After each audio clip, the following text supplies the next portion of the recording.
అద్దంకి నియోజక ప్రజలందరికీ నా యొక్క నమస్కారాలు. నేను మీ మందా శ్రీనివాసరావు, స్వతంత్ర అభ్యర్థి, అద్దంకి నియోజకవర్గం. అద్దంకి నియోజకవర్గాన్ని పలుమార్లు జిల్లాలుగా మరొక జిల్లాకి మారుస్తున్నారు. ప్రజలు ఎంతగా అవస్థలు పడుతున్నారో, ప్రజలకు మేలు జరుగుతుందా, అభివృద్ధి జరుగుతుందా, ప్రజలు ఏమైనా ఇబ్బందులకు గురవుతారా, ఇలాంటివి ఏమీ పట్టించుకోకుండా, ఇలాంటివి ఏమీ సంభాషించకుండా, ప్రజల యొక్క ఆలోచన సూచనలు అంటూ ఏమీ తీసుకోకుండా ఏకపక్ష ధోరణితో నిర్ణయాలు తీసుకోవడం సరికాదు.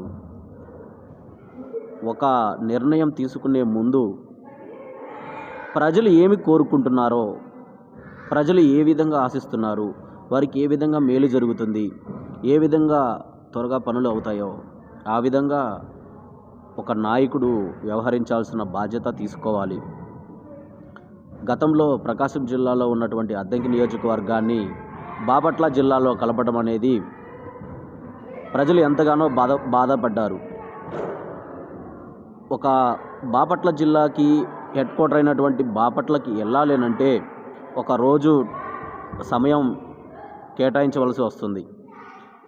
పక్కనే ఉన్నటువంటి ఒంగోలు 35 కిలోమీటర్లు, సుమారు 1 గంట ప్రయాణంలో ప్రజలు వారి యొక్క పనుల రీత్యా వెళ్ళగలుగుతున్నారు.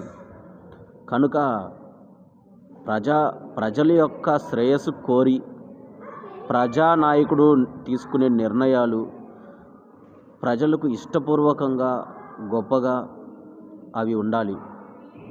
ప్రజలు దాన్ని తప్పకుండా ఆశీర్వదిస్తారు. నేను ఏ నాయకుడిని కూడా వ్యతిరేకించే అంత సాహసం నేను చేయడం లేదు.